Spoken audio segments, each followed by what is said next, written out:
Muy buenas noches, estimados colegas.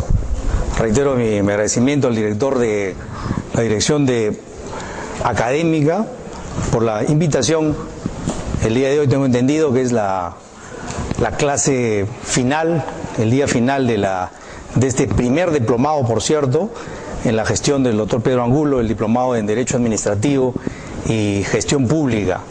El día de ayer todos pudimos haber observado, ayer en la noche y el próximo domingo también, un interesante debate, ¿no? Un debate presidencial vinculado a lo que van a ser los destinos, del Estado, los destinos de la República, los destinos del gobierno, los destinos de la administración pública, ¿no? Este diplomado se desarrolla en ese escenario. Aspecto muy interesante, muy importante, porque en el transcurso de estos 2 a 3 meses que ustedes han desarrollado las diversas temáticas vinculadas al derecho administrativo, justamente es el escenario, ¿no?, de la relación entre el Estado y la sociedad. Y ese escenario es el escenario justamente de la actividad estatal, ¿no? ¿Cierto? O sea, se van a definir los destinos de 5 años al bicentenario. Va a haber cambios sustanciales, bueno, por lo menos va a haber cambio de personas, ¿no?, en diferentes ámbitos del Estado, ¿no? Una parte de ella es el gobierno, pero también tenemos organismos autónomos reconocidos por la Constitución, de tal manera que, si bien es cierto, ya existen políticas de Estado, como también políticas del gobierno. Cuando hay un cambio de gobierno, no solamente cambian las políticas de gobierno, sino inclusive las políticas de Estado, ¿no? Ese, digamos, es el aspecto rector de esta exposición y también de la coyuntura que vive nuestro país. Por esa razón es que yo he hecho una síntesis básicamente en 3 ámbitos, en 3 aspectos. ¿Ya? En 3 aspectos. El aspecto, en primer lugar, que está relacionado a las instituciones del Estado peruano, no a las entidades, sino a las instituciones jurídicas, ¿no?, que muchas veces nosotros, los que litigamos en el mundo del derecho administrativo, o los que estamos realizando la labor de servidores públicos o de usuarios del servicio público, a veces confundimos, ¿cierto? Porque también hay una tendencia a la mecanización. Nos mecanizamos y a veces no sabemos en el escenario de tantas posibilidades que existe en la administración pública, ¿no? Por esa razón hay una primera parte muy sintética que ya ustedes la saben, pero que la voy a sintetizar, no está de más. La segunda parte se va a referir a la reforma del Estado, pero en el ámbito de la estructura del Estado. O sea, el Estado tiene 2 ámbitos, ¿no? Un ámbito que es la estructura propiamente dicho, o sea, vendría a ser la parte política, ¿no?, el acuerdo político de cómo debe funcionar el Estado peruano. Y la segunda parte es la parte técnica, a la que se refiere la ley de modernización, o sea, el aspecto propiamente administrativo, como consecuencia de los cambios que han sucedido en el Estado, ¿no? ¿Cierto? Mucho de lo que hemos estudiado en los primeros años de Derecho, nos ha costado entender, por ejemplo, el tema de la teoría del Estado, ¿no? Cómo surgió el Estado, ¿no? ¿Ok? Y entender eso es clave para poder entender lo que es la administración pública y para resolver algunos conflictos de intereses, algunas controversias, algunas incertidumbres jurídicas que realmente son muy simples. Pero como los abogados estamos más en la labor de la interpretación de la norma y no del análisis de cómo surgió la norma, a veces nos toma un poquito de tiempo, ¿no? Pero el Estado, por cierto, ha cambiado, ¿no? El Estado, debemos recordar que fue la consecuencia, el Estado fue creado por la misma sociedad, pero fue creado en la etapa en la cual comienzan a surgir las clases sociales. O sea, no siempre existió el Estado. El Estado surge cuando surgen las clases sociales y cuando se produce esa confrontación, como denominada la lucha de clases. Las clases requerían, como tal, para que esa confrontación sea una confrontación ordenada y pacífica, se requería la existencia de una instancia que ponga orden. Y así surge el Estado. O sea, el Estado surge como un mecanismo de buscar acuerdos o, más que todo, o principalmente, para que una determinada clase, la más fuerte, pueda poner orden. Y para eso requería 2 cosas. Uno primero, una administración pública o una burocracia, pero también requería unas fuerzas armadas y policiales para que coadyuven con la labor justamente de ordenar, entre comillas, esa nación, ese territorio, ese país. Así surge el Estado, como consecuencia, por lo tanto, de la lucha de clases. Sin embargo, en este proceso evolutivo de las sociedades, así como los municipios, el Estado comienza a ser, también comienzan a llegar y a participar y a intervenir la sociedad, y comienza a participar de una manera muy interesante. Y es por esa razón que luego el Estado ya no es principalmente o solamente un órgano que ordena, digamos, la nación frente a la confrontación de clases, sino también busca la conciliación, la concertación entre los diferentes sectores. Entonces estamos hablando ya de un Estado, el Estado para todos, el Estado de todos. Y es por esa razón que a partir de ese momento surgen los sistemas administrativos. Cuando el Estado era un órgano vinculado directamente a la confrontación de clases para poner orden, eran estados que realmente, por ejemplo, en Europa o acá mismo en América, el Estado peruano de 1500 a 1800 era un Estado que estaba organizado para el saqueo, ¿cierto? Era un Estado para el saqueo. O por ejemplo, en las primeras revoluciones socialistas, eran estados que reemplazaban a otros estados. Un estado, antes de las revoluciones socialistas, eran estados que servían para la opresión de una clase sobre la otra clase. Y luego esto cambia y a la inversa, ¿no? Todo lo más conocido como lo que se llamaba la dictadura del proletariado. Solamente quería hacer una pequeña reseña en ese aspecto para poder entender que en esa situación el Estado no necesitaba sistemas administrativos, o si los tenía, eran sistemas exclusivamente o para el saqueo o para la dominación de una clase sobre la otra clase. Eso ha cambiado, y en estas épocas justamente de globalización, de mundialización de la economía, ha cambiado muchísimo más. Y es por esa razón que existen una importante diversidad de estados. Eso mismo también ha sucedido en nuestro país. En nuestro país, desde mediados del siglo pasado, las características del Estado también han cambiado. Y es por esa razón que recién, imagínense, ¿no? Recién a fines o a inicios de este milenio, recién comienzan a surgir los sistemas administrativos en la gestión pública. Recién, en el año 1960 aproximadamente, se constituye el INAP, por ejemplo. O recién a mediados de la década pasada, aproximadamente el año 2002-2003, se crea el CEPLAN, ¿no? El Centro de Planeamiento Estratégico. Y la primera Directiva Nacional de Planeamiento Estratégico recién surge el año 2014. ¿Qué es lo que estamos analizando? De que justamente estos sistemas administrativos son sistemas administrativos recientes. El llamado PPR, Presupuesto por Resultados, surge como parte de la reforma del sistema de presupuesto público. ¿De cuándo? Estamos hablando del año 2007. El único sistema administrativo vigente en el Perú, digamos, de mayor trayectoria, vendría a ser el sistema administrativo del presupuesto de la República y del endeudamiento. Porque eso sí, la República lo primero que hizo fue endeudarse como consecuencia de las compensaciones y las consolidaciones y las abundantes deudas que teníamos el Estado peruano con los que nos liberaron y con los militares que salvaban a la nación, etcétera, etcétera, etcétera. Es por esa razón que yo he hecho una síntesis, por ejemplo, precisando, ¿no? ¿Es cierto? El tema del Estado y la República, ¿no? La República...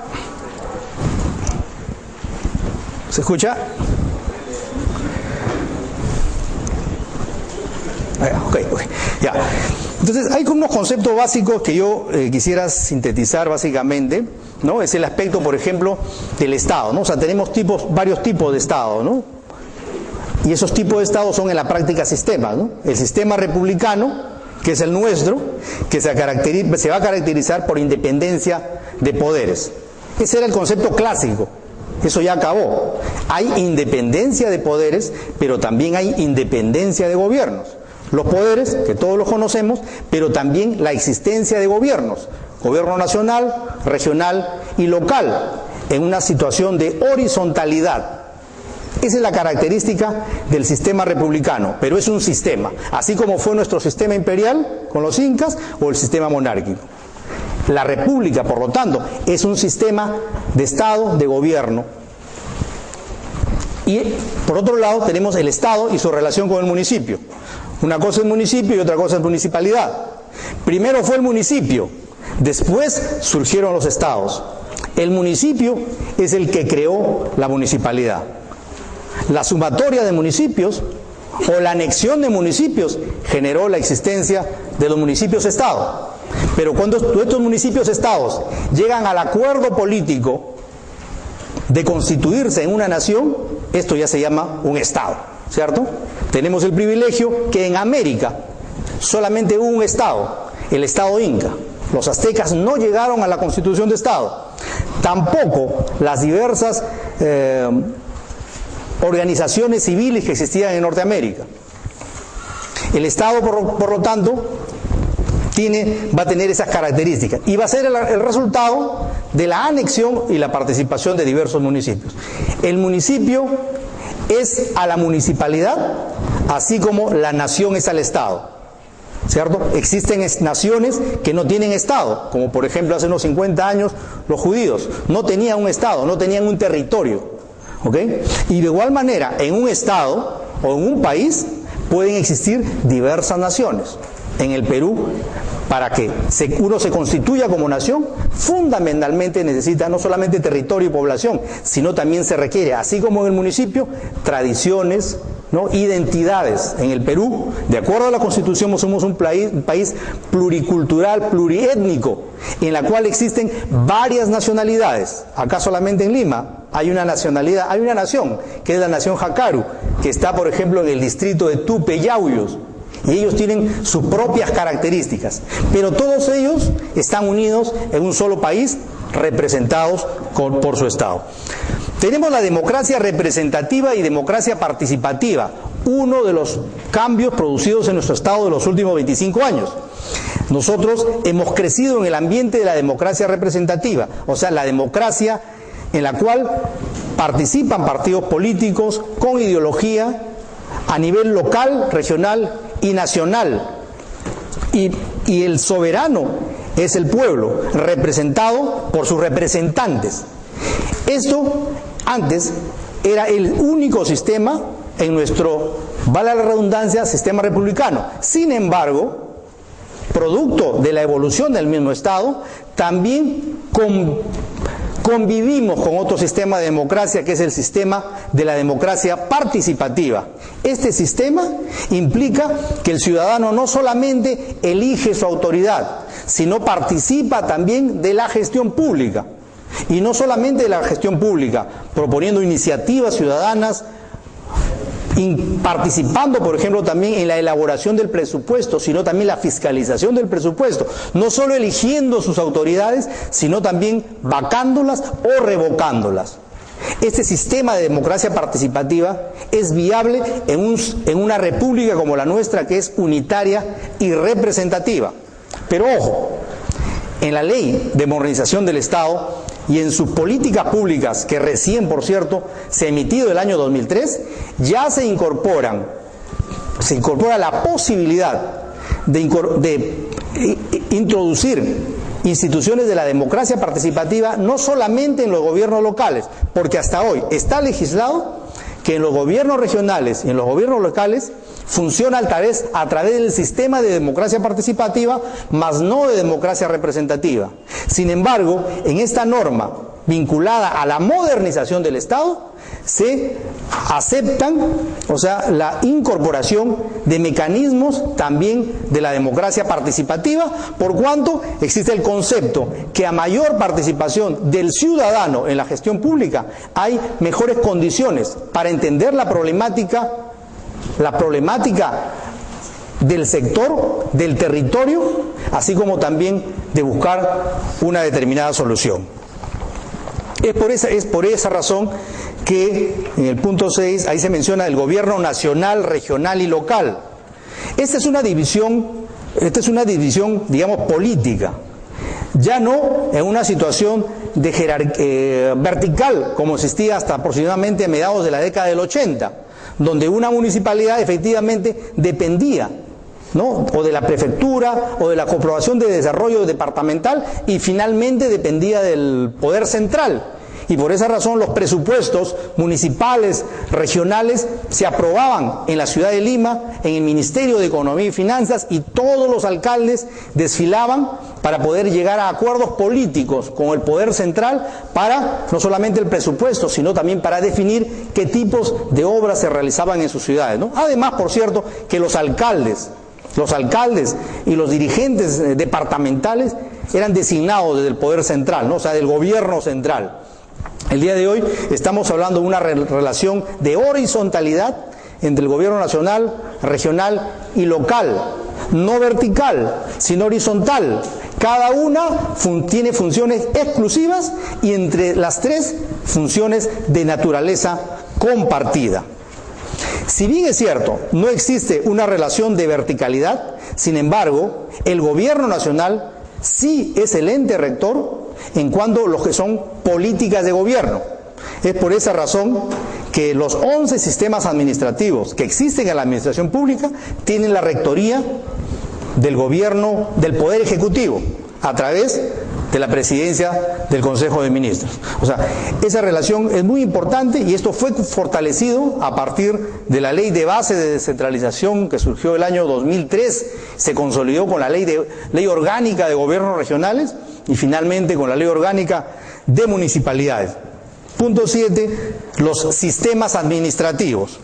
Los sistemas administrativos son también de reciente instauración, por utilizar un término, ¿cierto? Existe, como todos sabemos, la autonomía. La descentralización generó autonomía. La descentralización significó, en otras palabras también, por qué no decirle, una nueva repartición del poder. Ya no la exclusividad del poder central en todo el territorio, sino implicó la compartimentalización de este poder a través de los gobiernos regionales y locales. Sin embargo, ello no significa que el poder central, o sea, el gobierno del poder ejecutivo, renunciaba a su labor de gobierno. Todo lo contrario, porque nosotros, si bien es cierto, de acuerdo a la Constitución, somos una república descentralizada, pero sin embargo también somos una república unitaria, no somos una república federal. Y por lo tanto, los lineamientos, las políticas nacionales son como tal nacionales. Estos 11 sistemas administrativos de la administración pública son de aplicación en el gobierno nacional, regional y los gobiernos locales. Y son justamente los que permiten que exista en un distrito la política laboral, en el aspecto personal, como lo vimos en esa exposición que se realizó hace un par de semanas, cuando hablábamos de servir. Servir es el ente rector del sistema administrativo de personal y por lo tanto los lineamientos, la normatividad técnica y la supervisión va a continuar. Ello no viola la autonomía, porque la autonomía significa que los gobiernos locales deciden, ¿no?, su estructura orgánica, por ejemplo.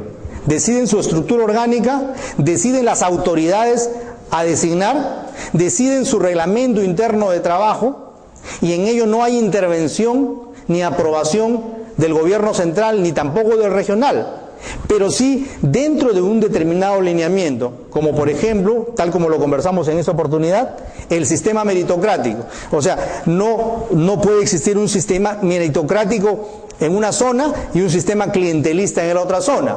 Si se aplica el sistema de administración de recursos humanos, eso tiene alcance nacional. Esa es la característica del sistema administrativo. Por lo tanto, los sistemas administrativos consolidan el Estado unitario, y la autonomía consolida como tal la descentralización. Estos conceptos, estimados colegas, son realmente útiles porque en muchos casos los procesos contenciosos administrativos y otros, digamos, acciones de garantía constitucional se generan como consecuencia de la no comprensión, ¿no?, de estas instituciones jurídicas que existen en el Estado peruano. Bueno, pero el aspecto más importante es el que se refiere al segundo capítulo, que es el referido a la estructura del Estado, a la reforma y estructura del Estado. Tal como les mencioné hace un momento al inicio de esta exposición,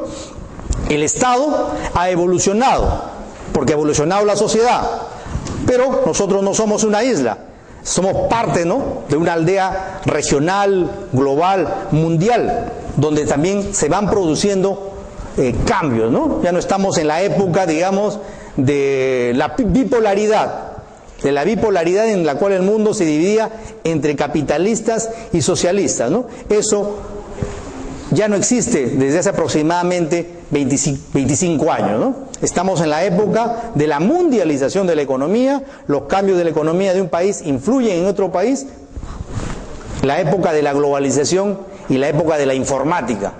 Y es por esa razón que se han producido cambios en los estados. Este segundo capítulo, referido a la estructura del Estado, se va a referir en sí a la vigencia del sistema. Vamos a seguir bajo el sistema de democracia representativa o el sistema republicano, o la nación peruana ha llegado a una conclusión de que tiene que cambiar el sistema, ¿no? La tendencia como tal es a que se produzcan cambios, pero dentro de lo que es este sistema de independencia de poderes, porque o el soberano es el pueblo o el soberano es el monarca, ¿no? El monarca era el que decidía el aspecto legislativo, el aspecto ejecutivo, etcétera, etcétera, etcétera, ¿no? Recordemos que entre fines de la colonia e inicio de la república no existía constitución. Los países integrantes de las Américas, que éramos satélites de la colonia española, y así como este caso, en todos los casos donde en ese sistema feudal absolutista no existían constituciones, porque el soberano era el rey, era el emperador, él era la constitución, él era el poder judicial, el poder legislativo y por lo tanto también el ejecutivo. Esta situación cambia poco antes de la independencia criolla en el Perú, con la Constitución de Cádiz. Es, digamos, después de la Constitución de Bayona, que se aprobó en la Francia napoleónica, el primer instrumento, digamos, legal y constitucional, ¿cierto? Y ahí ya las reglas de juego como tal van a cambiar.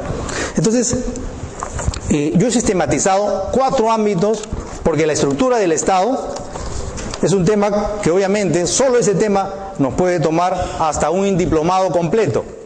Yo he sistematizado en 4 ámbitos, espero que les sirva también, por cierto, para su examen, porque, digamos, nos va a orientar, nos va a ubicar en el escenario. Este es un tema que no es nada complicado, ¿no? Yo lo he dividido en 4 aspectos, ¿no? De la concentración del poder a la descentralización, del centralismo a la autonomía municipal, de la democracia representativa a la democracia participativa, y 4 los peligros. Son 4 ámbitos de la estructura, de lo que ha ido cambiando y lo que va a seguir cambiando y de lo que debería cambiar, ¿no? Por ejemplo, cuando hablamos de la concentración del poder a la descentralización, este es un cambio sustancial, porque si bien existe la normatividad, la ley de base de descentralización, es un proceso descentralizador, porque la esencia de la descentralización es justamente la de que no es suficiente la independencia de poderes, sino lo que busca es, de alguna otra manera, que los mismos ciudadanos de las diferentes regiones puedan participar en la gestión pública. Yo voy a unificar el punto 1 con el punto 2 del centralismo a la autonomía municipal. Como les mencioné, a partir del año 1980 se inicia el proceso descentralizador, caracterizado por la recuperación de las autonomías. A partir de 1980, si bien es cierto, hubo una primavera democrática municipal en el año 63 con Bedoya Reyes, y en el año 1921, cuando se cumplieron los 100 primeros años de la República, no hubo nunca elección de autoridades ni tampoco capacidad, facultad legal para definir el desarrollo. En la práctica, el retorno de la autonomía y de la descentralización significa el inicio de la independencia para los pueblos del Perú. El año 1821 fue el año de la independencia de los hijos de los españoles, los criollos frente a sus padres españoles. Pero las comunidades originarias, o sea, las organizaciones de peruanos, siguieron en una situación de ilegalidad. El poder fue recuperado recién a partir del año 1980, porque a partir de ese año, miles y miles de ciudadanos peruanos ya participan en la conducción de su ciudad y en la definición de cómo se debe conducir esa ciudad. Esa es una realidad que ya se desarrollaba en muchas partes de América Latina y del mundo. Sin embargo, el Perú fue uno de los países en los cuales hubo una acción como tal tardía. La reestructuración del Estado, por eso señalaba que este es un análisis fundamentalmente político, pero también técnico, por eso que existe la ciencia política, ¿no? Las modificaciones que se produzcan en la estructura del Estado van a ser, por lo tanto, aspectos de naturaleza política. ¿Por qué razón? Porque se va a tener que tomar una decisión política. La decisión política, por ejemplo, de que debe participar o no debe participar la ciudadanía en la definición de los destinos de sus ciudades.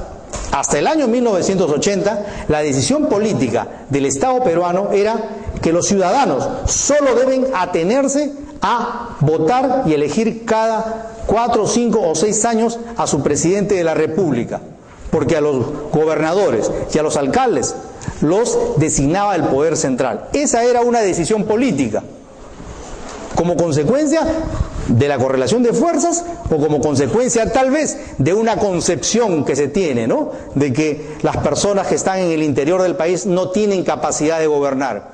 Esa decisión política de la estructura del Estado peruano cambió, y por esa razón surge la descentralización, que es la decisión política de que sí la población tiene capacidad para elegir al mejor alcalde, al mejor gobernador, y por lo tanto pueden aprobar a través de ordenanzas las normas para el desarrollo de una determinada ciudad. Por lo tanto, la reforma en la estructura del poder pasa por ese aspecto. Yo considero, finalmente, para terminar este capítulo, que hay tareas pendientes en la reforma del Estado. Y esa tarea pendiente es la que justamente no culminó. Los 24 departamentos y la provincia constitucional se transformaron automáticamente en regiones.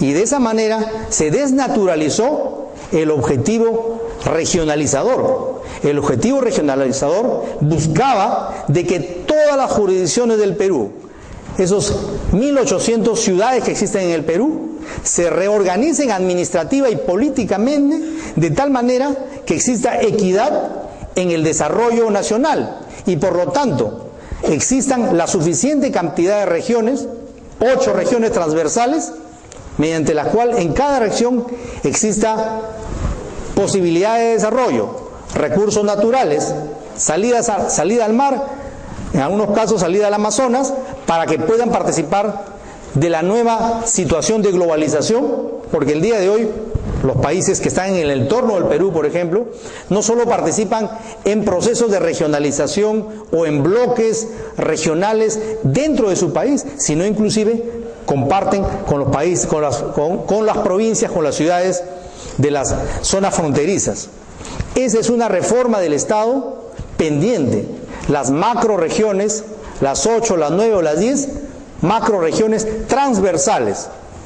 Esta decisión es una decisión política, porque ello va a permitir, obviamente,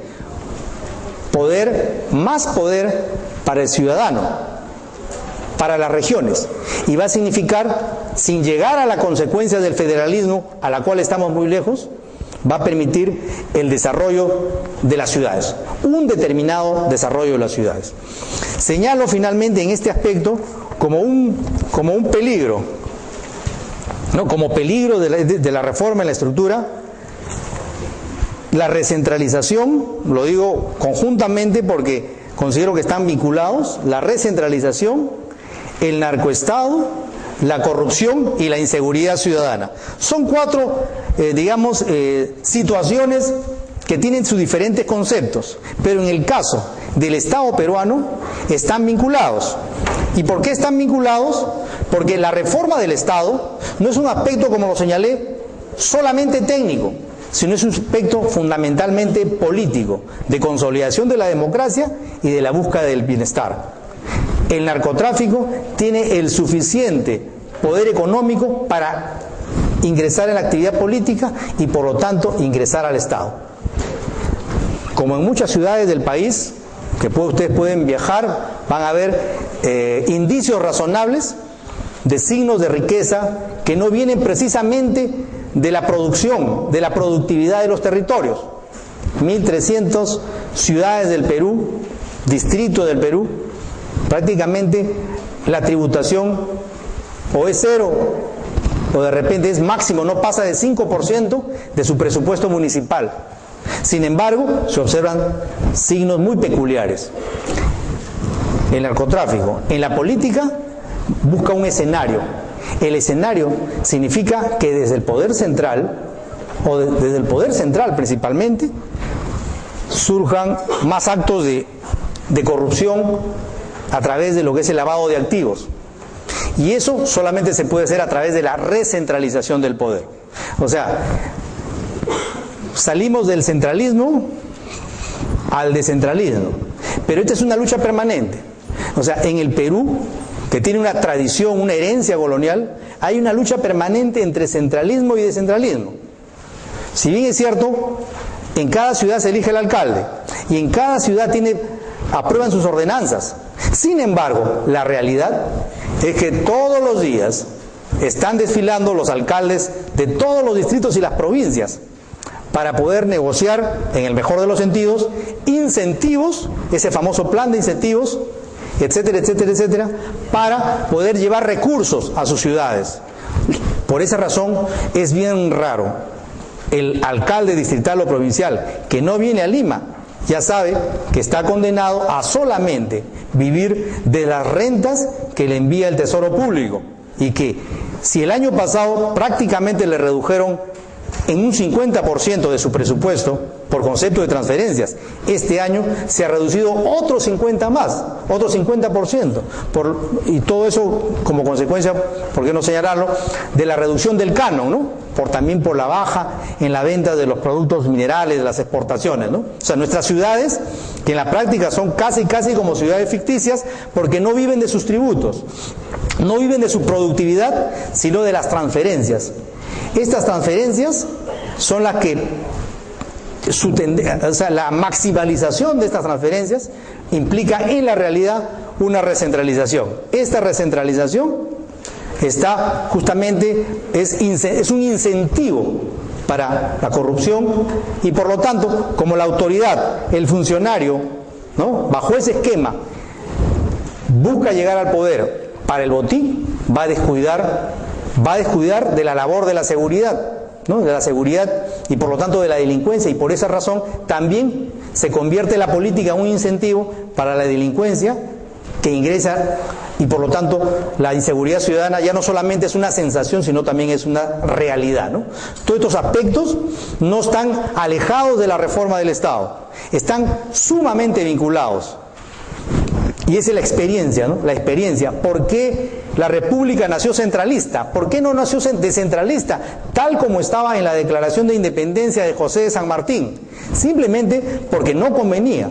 Porque las decisiones de las obras y con quienes se hacen las obras se manejaban en Lima y por lo tanto entre pocas personas. La tercera parte se refiere ya al aspecto de la modernización, al aspecto de la modernización del Estado. La segunda parte, la reforma de la estructura política, se refería a las instituciones. Esta parte se va a referir al aspecto propiamente técnico. Retrocedo otra vez y les mencionaba, cuando cambió el carácter del Estado, de un Estado confrontacional, de una clase sobre otra, a la del Estado donde busca la conciliación, el acuerdo nacional, entonces aquí ya priman la necesidad de la instauración de sistemas administrativos para el desarrollo sostenible del país. Aquí, por ejemplo, volvemos al concepto inicial. ¿Para qué sirve el Estado? Si nosotros decimos que la sociedad creó el Estado, así como los vecinos crearon el municipio, lo crearon única y exclusivamente para tener calidad de vida. Y por esa razón estuvimos o estamos dispuestos a entregar una parte de nuestro trabajo, que son las contribuciones o los tributos, para entregárselos a la administración de turno temporal y que nos lo devuelva con servicios públicos y servicios de calidad. Al cambiar el concepto del Estado, por lo tanto, surgen estas instituciones que las aplican, por ejemplo, una empresa privada. Una gran empresa privada trabaja en base a sistemas administrativos privados. Sin embargo, esta gran empresa llamada Perú, Patria, País, no contaba con los sistemas administrativos. Y es por esa razón que yo he sistematizado en 4.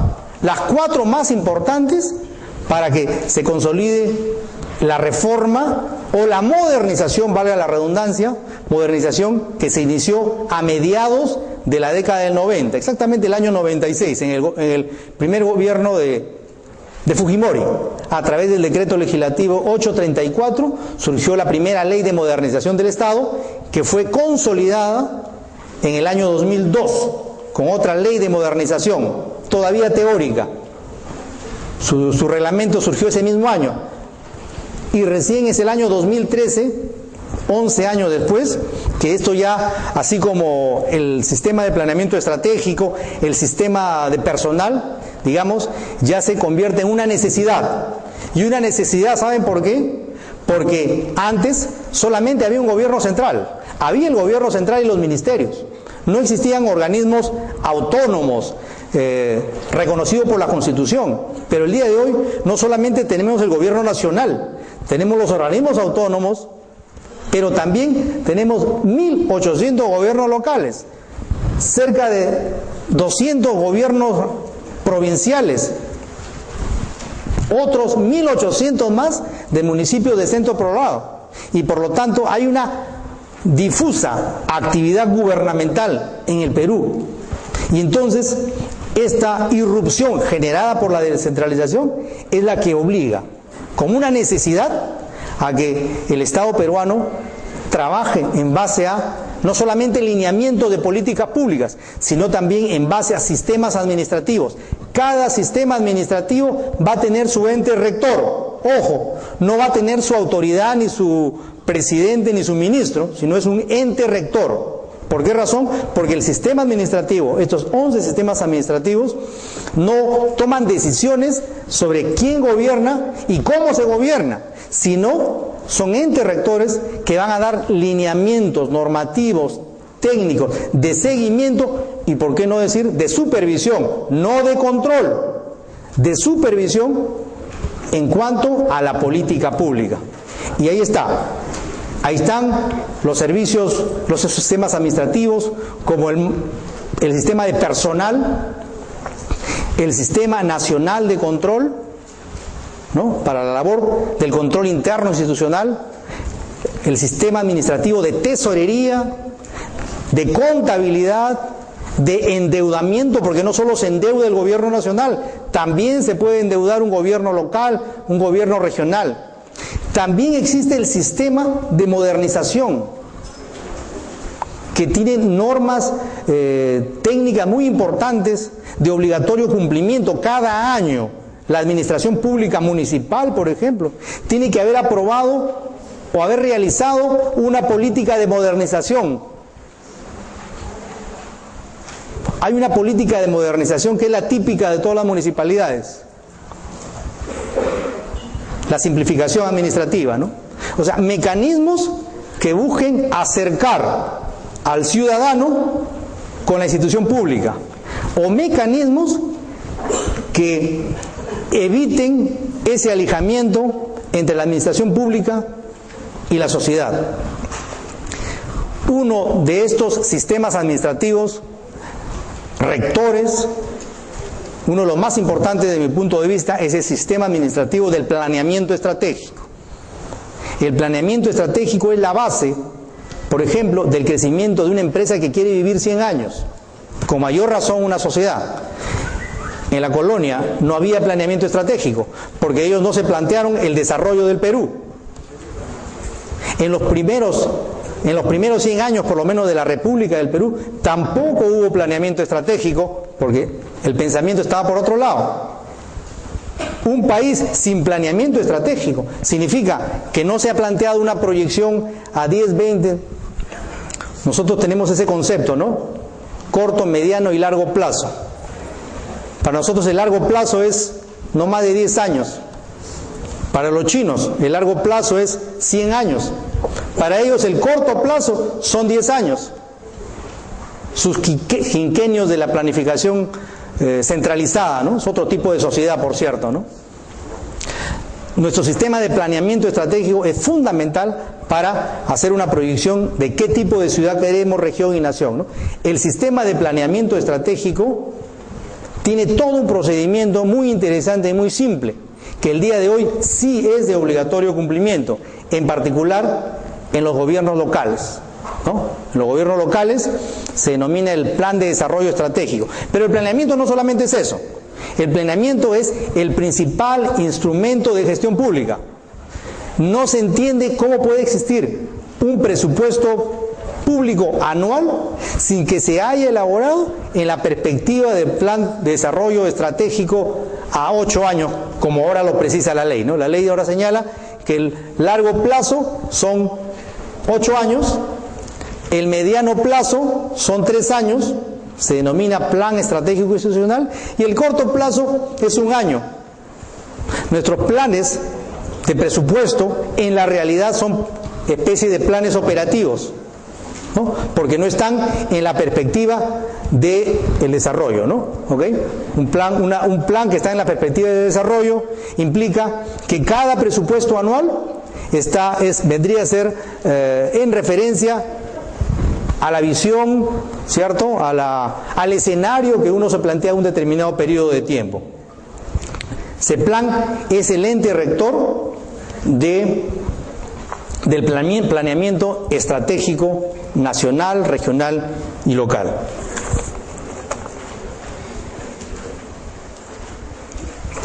Finalmente, bueno, tenemos el tercero, es el sistema meritocrático, que creo que no cabe ampliar eso porque prácticamente dedicamos una conferencia exclusivamente en ese tema, ¿no?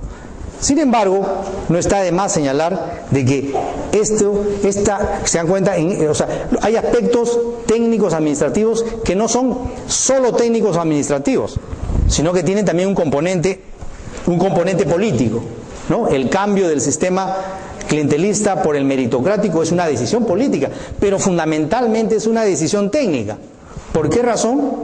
Porque los principios, o sea, el concepto de la administración pública o del servicio público es radicalmente diferente a la del servicio privado, ¿no? El servicio privado busca la acumulación del capital para la satisfacción, obviamente, y el bienestar tanto del empleador, el empresario, como también del trabajador. La diferencia con el servicio público es que el servicio público lo que busca es el desarrollo nacional y el bienestar del ciudadano. O sea, acá no hay acumulación del capital. Yo recuerdo en muchos municipios donde he trabajado, cuando había que tomar la decisión en el presupuesto, y llegábamos, siempre pasaba lo mismo, cuando llegábamos al área de desarrollo humano, y había que definir cuánto se daba a la UMAPET, al adulto mayor, y la concepción mayoritaria era que hay que darle poquito, ¿no? O sea, lo menos posible. ¿Por qué razón? Porque eran las áreas que no producían, o sea, no generaban ingresos. A los que no generan ingresos hay que darle cada vez menos.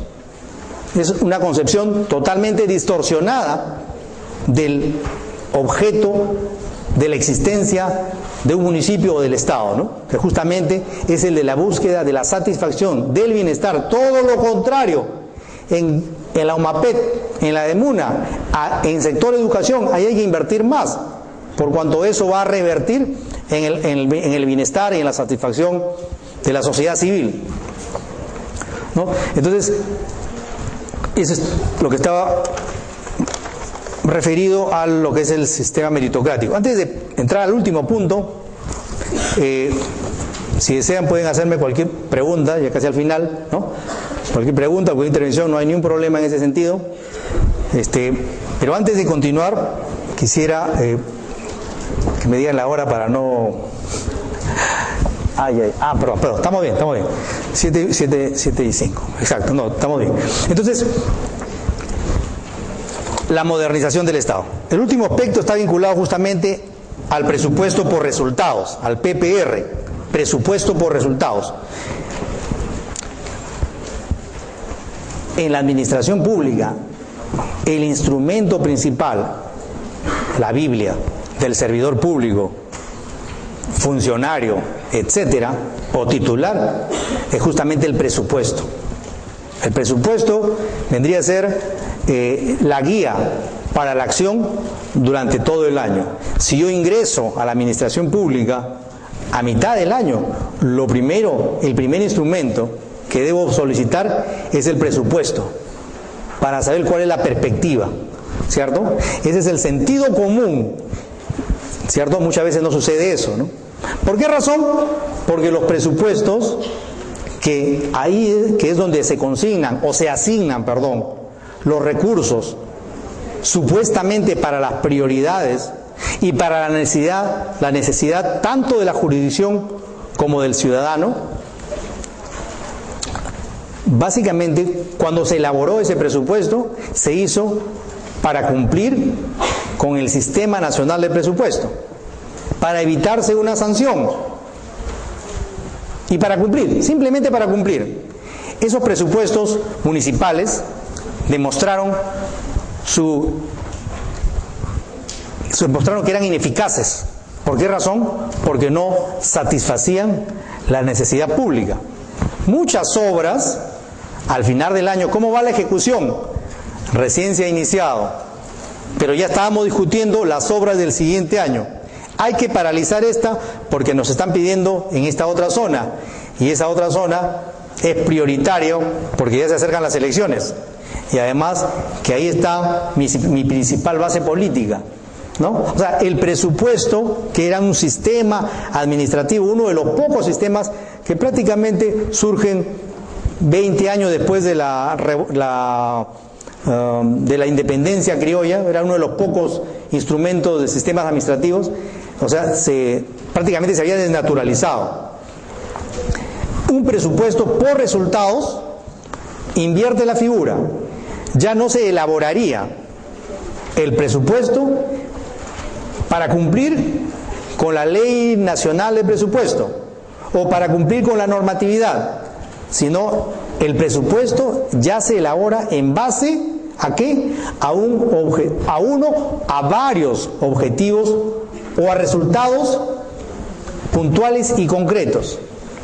Pero para definir un resultado concreto, vamos a hacer un ejemplo, 10 resultados concretos, tenemos que identificar, o sea, esta administración pública tiene que identificar, y eso lo va a hacer gracias a los ciudadanos, tienen que identificar 10 productos que sean realmente útiles para el ciudadano y para la ciudad. Y entonces el presupuesto se va a elaborar en esa perspectiva. Obviamente, para tener una claridad y una precisión de qué es lo que se necesita, tiene que haber una labor, por cierto, no solamente técnico-presupuestal, sino también de participación ciudadana. Este PPR, este presupuesto por resultados, tiene que concentrar, tiene que incorporar también dentro de su presupuesto cuáles van a ser las responsabilidades específicas. O sea, ya no va a ser un presupuesto genérico, sino con precisiones de las responsabilidades, pero también va a venir acompañada con la respectiva rendición de cuentas. ¿Para qué? Para que el ciudadano señale un nivel de satisfacción. Bueno, eso es lo que dice la norma y eso se viene implementando gradualmente en muchas jurisdicciones. El presupuesto por resultados. O sea, en primer lugar, la implementación de los sistemas administrativos. Servidor público que ingresa o que tiene un cargo de funcionario debe conocer, por lo tanto, estos 11 sistemas administrativos, porque se van a aplicar a todas las unidades orgánicas. Esto no solamente se aplica al que está en la unidad de contabilidad, seguro que el que está en contabilidad va a decir, no, solo el sistema de contabilidad. No es así, porque cada unidad orgánica es transversal.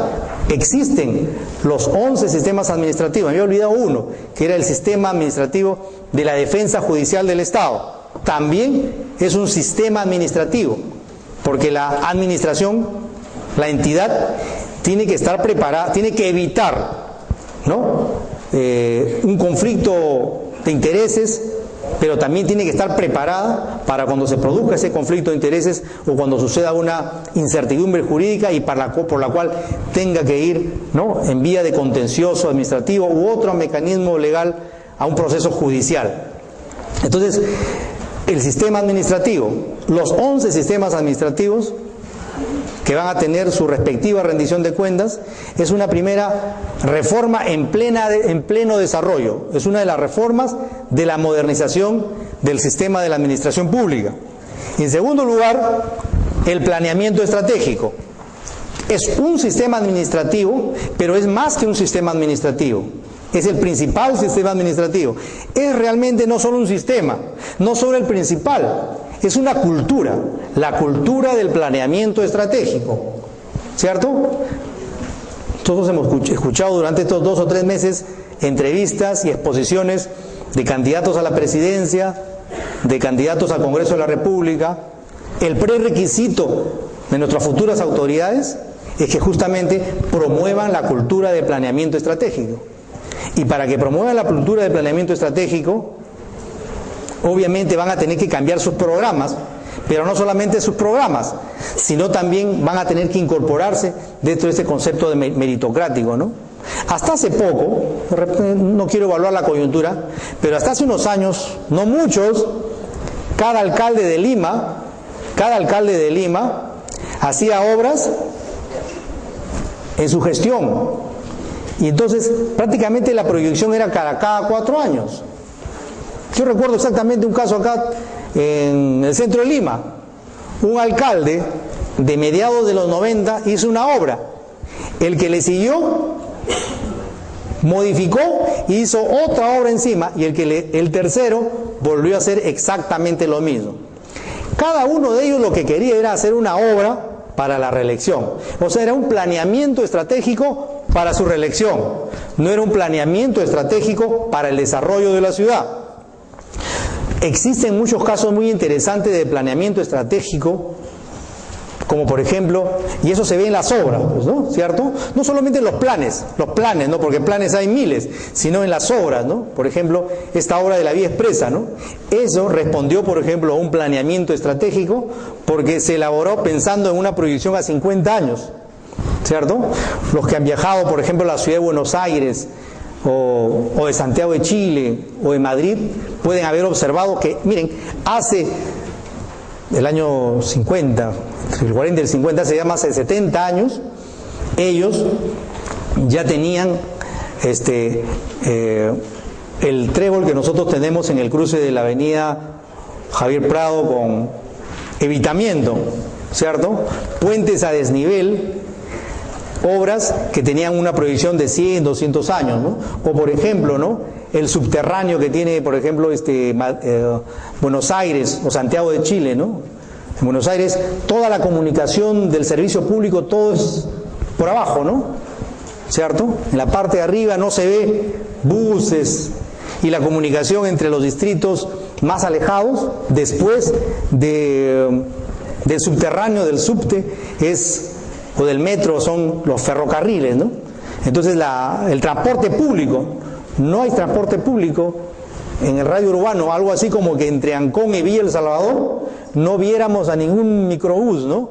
Y toda la comunicación del transporte público fuera por abajo, ¿no? O sea, el planeamiento estratégico es una cultura, ¿no?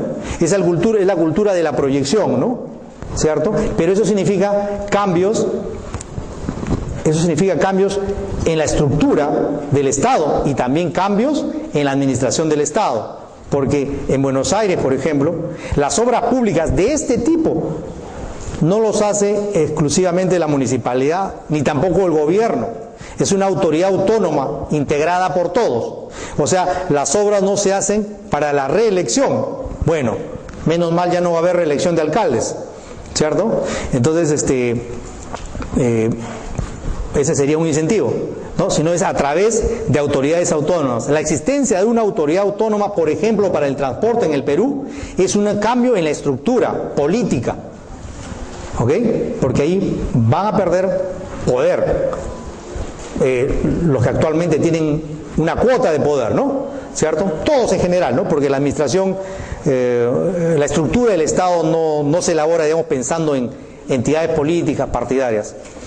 Pero también eso va a significar una modificación en el sistema administrativo propiamente dicho del transporte público, ¿no?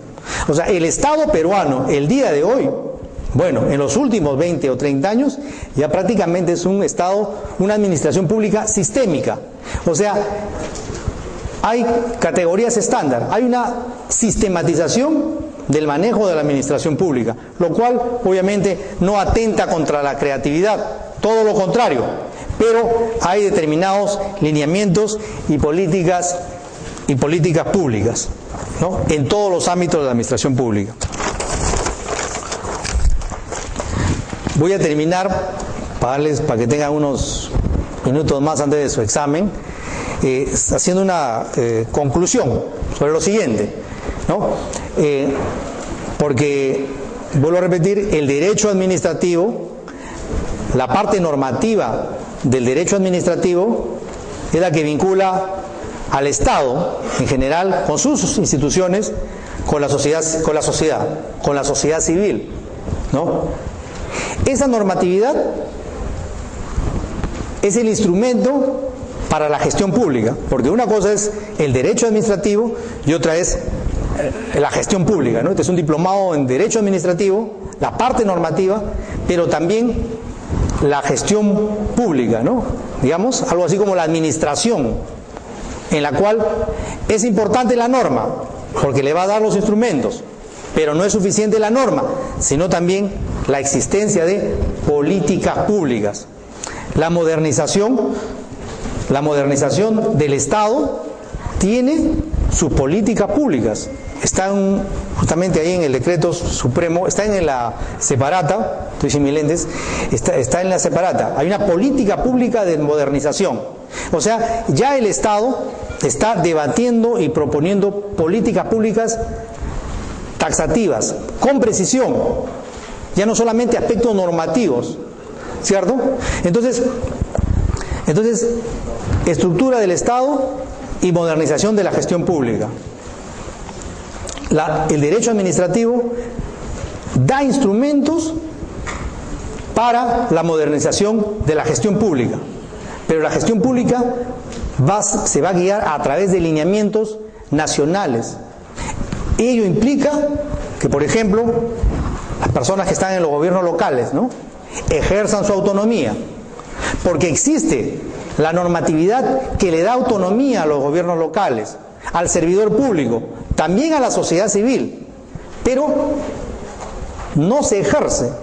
No hay ejercicio, o es un ejercicio limitado de la autonomía, tanto por parte de la sociedad civil como por parte de la autoridad. Y es por esa razón que nosotros vemos, y eso lo señala justamente esta norma, como en la parte de exposición de motivos, de que existen sospechosamente, por ejemplo, planes de desarrollo concertado o planes estratégicos institucionales de Puno, casi similar al que existe en Querecotillo, ahí en Piura, cuando las realidades son diferentes. Si hay autonomía para la elaboración de una estructura orgánica, como para la elaboración de un presupuesto o para la elaboración de un plan de desarrollo concertado, la autonomía tiene sentido. ¿Por qué razón? Porque somos diferentes. Cada ciudad, la existencia de una ciudad no es arbitraria. Estos 1.800 distritos son 1.800 ciudades que existen porque se diferencian una de la otra, en tradición, en costumbres, en recursos naturales. O sea, son agrupamientos territoriales que son cualitativamente diferentes, ni mejores ni peores, son diferentes, y por lo tanto la autonomía que ejercieron hace 500 años los que integrábamos el Reino del Perú, ellos sí ejercían la autonomía, y por esa razón era que comenzaron a existir ciudades prósperas, porque crecían no por los recursos que le daba el gobierno central o el Inca, ¿no?, sino por los recursos que se generaban en cada jurisdicción. En un texto yo calificó como ciudades ficticias. ¿Por qué razón? Porque no se ejerce la autonomía. La autonomía es el prerequisito para el desarrollo sostenible, sustentable de las ciudades y por lo tanto de la nación. Antes, hace 30 años, podíamos echarle la culpa, entre comillas, solamente al gobierno central. Bueno, no se llamaba ni gobierno central, era el gobierno, ¿no? Porque era el que concentraba toda la decisión, y de ahí, desde el gobierno, del gobierno, se decidían todas las autoridades de todo el mundo, de todo el Perú. Entonces la responsabilidad recaía. Ahora no, ahora la ley de bases lo señala también, ese principio de subsidiariedad. La autoridad que está más cerca al problema es el que puede identificar más rápidamente el problema y por lo tanto lo puede solucionar. Y así como puede solucionar los problemas, puede crear alternativas para el desarrollo de esa jurisdicción. Entonces, ahora, para que haya un desarrollo nacional sostenible, y obviamente para que se justifique la existencia del Estado y la existencia de la administración pública, se requiere el ejercicio de la autonomía. De esa manera, para culminar ahora sí, de esa manera, con ejercicio de autonomías, ¿no?, con aplicación de sistemas administrativos, con planeamiento estratégico, con sistema meritocrático, con todo ello se va a justificar la existencia del Estado. ¿Para qué? Para el bienestar de los ciudadanos y para el desarrollo del Perú. Muchas gracias.